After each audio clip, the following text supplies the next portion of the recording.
Assalamualaikum warahmatullahi wabarakatuh. Selamat pagi, salam sejahtera buat kita semua. Kembali lagi di channel saya. Kali ini kita akan berdiskusi tentang seri video PHP, bukan pemberi harapan palsu ya, tetapi hypertext preprocessor, yaitu salah satu bahasa server-side programming. Adapun tujuan dari video kali ini adalah kita ingin mengenal lebih jauh tentang server-side programming. Dan kira-kira ketika kita ahli di bidang server-side programming, salah satunya misalnya PHP, kita bisa mengejar profesi apa sih gitu. Nah, kita akan berkenalan lebih dekat dengan back-end developer. Yuk, langsung saja. Nah, ini beberapa lowongan pekerjaan yang saya ambil di internet yang ditawarkan oleh beberapa perusahaan. Jadi, dia mencari seorang back-end developer. Secara umum, yang dibutuhkan adalah orang-orang yang menguasai salah satu bahasa back-end. Saya bahas semua istilahnya ya. Yang pertama adalah front end developer. Kalau di sini adalah yang teman-teman pelajari semester lalu, yaitu ketika teman-teman belajar tentang HTML, CSS, JavaScript. Nah, itu teman-teman bisa menjadi seorang front end developer. Sederhananya, front end developer adalah berhubungan dengan bagian depan atau user interface. Kalau back end yang kita pelajari saat ini adalah bahasa server, ya, sederhananya adalah bahasa pemrosesannya gitu. Kalau full stack developer adalah istilah pekerjaan yang harus menguasai front end dan juga back end, seperti itu. Nah, kali ini adalah seri video pertama tentang back end developer dengan menguasai salah satu bahasa backend, yaitu PHP. Kenapa salah satu? Karena bahasa backend sangat banyak, PHP hanyalah salah satunya. Tetapi kenapa saya memilih yang PHP? Jadi karena PHP masih berada pada nomor satu, salah satu bahasa server-side yang paling populer. Ini adalah survei dari W3Text tahun 2015.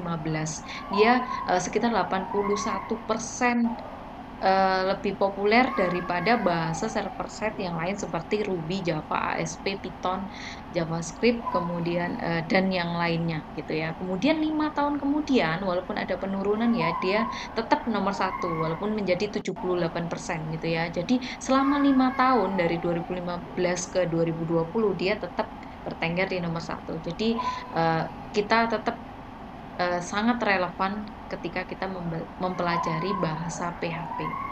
Nah, misalnya pertama adalah proses secara client-side programming. Nah, ketika misalnya di gambar ini ya sudah jelas bahwa klien ketika meminta atau merequest sebuah alamat website atau situs, misalnya duniailkom.com/index.html, maka nanti dari klien akan mengirim ke web server. Nah, web server akan mengecek bahwa ini file yang diminta apa. Oh, ternyata .html. Nah, kemudian web server langsung mengirimkan file yang diminta karena ekstensinya .html tanpa melalui sebuah proses. Tapi beda lagi ketika misalnya yang diminta adalah file PHP, contohnya yang bagian bawah. Jadi ketika klien atau web browser merequest misalnya mengunjungi sebuah website, misalnya duniailkom.com/index.php. Ketika kemudian diklik, maka akan dikirimkan ke web server. Nah, web server akan mengecek kira-kira ini file yang diminta apa. Oh, ternyata file yang diminta adalah file berekstensi .php. Maka web server akan memanggil modul PHP dan diproses sesuai dengan aturan PHP. Nah, dalam file PHP itu bisa saja dia meminta sebuah akses ke database, misalnya pencarian data, mengubah data, kemudian misalnya menambah data gitu ya. Nah, modul PHP yang terdapat dalam web server itu akan ke database, kemudian baru menyerahkan hasilnya ke web server, kemudian di-generate dalam kode HTML, baru dikembalikan ke sisi klien atau browser, seperti itu.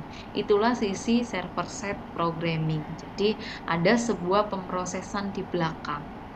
Lalu kira-kira langkah pertamanya apa? Jadi langkah pertamanya untuk belajar PHP pasti teman-teman harus mempunyai editor untuk coding program PHP gitu ya. Nah, di sini ada beberapa contoh editor. Yang pertama misalnya yang paling mudah aja deh dimanapun ada gitu ya bawaan biasanya bawaan Windows gitu ya, ada Notepad. Nah, bisa pakai Notepad. Kemudian Anda juga bisa pakai Komodo Edit, bisa juga pakai Atom. Kalau saya di sini pakai yang tengah-tengah aja deh, Sublime Text sudah sangat powerful gitu ya. Nah, kemudian apalagi yang teman-teman butuhkan? Kita butuh modul PHP, kemudian web server, dan juga database. Nah, kalau web server contohnya misalnya pakai apa aja, bisa Nginx, Lightspeed, IIS, dan lain-lain, banyak sekali gitu. DBMS misalnya pakai Postgre, SQL, MongoDB, MySQL, MariaDB, dan lain-lain. Nah, di sini saya memakai MySQL untuk database-nya, kemudian web servernya pakai Apache gitu. Kalau saya install satu-satu, saya rasa cukup menyita waktu gitu ya. Saya pilih yang mudah aja, paket komplit, yaitu saya pakai Exam. Nah, di Exam itu sudah termasuk web server sama database-nya. Nah, apakah harus install paket lengkap atau segitu banyaknya? Sebenarnya dalam PHP yang versi 5 itu udah built-in dengan web server, tapi masalahnya adalah pakai konsul gitu ya, nggak user friendly, sehingga saya pakai yang gampang aja gitu ya, pakai Exam. Lebih user friendly cara pengoperasiannya.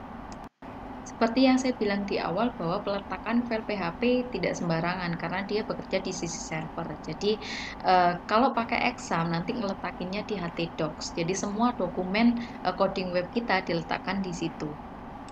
Tetapi apakah harus di htdoc? Ternyata tidak juga teman-teman. Jadi bisa mengubah peletakan filenya, tetapi harus mengubah beberapa settingnya gitu ya. Ketika settingnya dicari misalnya diinstal di C gitu ya. Cari file exam, kemudian apa aja, folder apa aja, conf, kemudian http d.conf. Nah, nanti ubah di situ yang namanya dokumen root sama directory. Misalnya kalau misalnya filenya mau diletakkan di D misalnya. Nah, dokumen root sama direktorinya diganti D seperti itu. Nah, nanti disimpan, kemudian di close, kemudian dibuka lagi, diaktifkan lagi web servernya, maka nanti sudah bisa jalan. File tidak perlu di htdoc, tetapi di file yang sudah kita setting di mana letaknya direktorinya. Baik, kita langsung saja ke kode dasar PHP gitu ya. Bagaimana cara penulisannya? Nah, di sini sudah ada contohnya, ada beberapa cara penulisan. Yang pertama, misalnya ada ini, terus tanda tanya, kodenya di tengah-tengah gitu ya. Kemudian yang kedua adalah kode standarnya. Kemudian yang ketiga seperti itu, ada script, lanjut, PHP seperti nah, mana yang dipakai? Pakailah yang kedua, yaitu kode standar gitu ya. Nah, sekarang PHP sudah sampai di versi 7. Kalau sebenarnya untuk yang pertama dan ketiga itu bisa diaktifkan, tetapi harus mengatur filenya gitu ya, diedit dulu di file php.ini. Tetapi pada versi PHP versi 7 itu sepenuhnya dihapus. Jadi teman-teman harus membiasakan pakai kode standar gitu ya yang tengah ini. Oke. Nah, teman-teman, ini adalah contoh kode program dari PHP gitu ya, dimulai dengan tag standarnya gitu ya. Kemudian PHP, kemudian di tengahnya adalah kalimat atau isi dari file PHP kita. Misalnya itu echo selamat datang di channel diskusi seperti itu. Nah, di sini ada untuk menampilkan ya, menampilkan tulisan. Kita memakai echo gitu. Echo apa print, Bu gitu. Ada yang pakai print, ada yang pakai echo. Nah, menurut beberapa forum yang saya baca bahwa print itu lebih lama karena dia mengembalikan sebuah value. Tetapi kalau misalnya kode programnya tidak besar, tidak akan berasa gitu ya. Tapi pilihlah echo, saran saya seperti itu. Lebih mudahnya yuk praktek. Nah, langkah pertamanya adalah teman-teman download. Saya tadi bilang bahwa saya pakai Sublime Text, download aja langsung di situsnya sublimetext.com. Kemudian teman-teman bisa download. Di sini bisa juga ada yang portable gitu ya, kalau nggak mau install langsung gitu ya. Jadi pakai portable juga bisa, tetapi saya ini install di sistem. Nah, ketika sudah download, kemudian saya akan buka Sublime Text-nya karena saya membuat teks PHP terlebih dahulu gitu ya. Saya save dulu supaya saya bisa pakai cara cepat gitu ya. Nah, masih diingat ya, save-nya tidak boleh sembarangan. Jadi di exam, di web servernya, kemudian di htdoc. Nah, di sini saya namakan misalnya latihan.php, kemudian saya simpan. Oke, kemudian saya akan membuat sebuah kode PHP di sini ya. Nah, yang ditampilkan masih ingat ya, di antara body, kemudian di sini saya pakai struktur PHP untuk menulis kodenya, kemudian menampilkannya saya pakai echo, kemudian misalnya selamat datang di channel diskusi misalnya, kemudian saya save. Nah, setelah di save, masih ingat ya, kita aktifkan dulu web servernya. Nah, karena saya pakai exam di sini, saya klik examnya terlebih dahulu, kemudian saya aktifkan Apache-nya. Saya start. Oke, sudah start. Setelah itu saya buka di browser yang namanya localhost. Loh, kok tidak tampil? Ya, karena tadi kita nulisnya kan bukan index.php. Kalau index.php itu langsung diarahkan. Nah, tadi saya latihan .php seperti itu. Nah, kalau seperti itu, seperti yang saya bilang, harus dituliskan di address barnya atau di alamatnya, yaitu latihan.php. Oke, kemudian enter. Nah, ini adalah file pertama.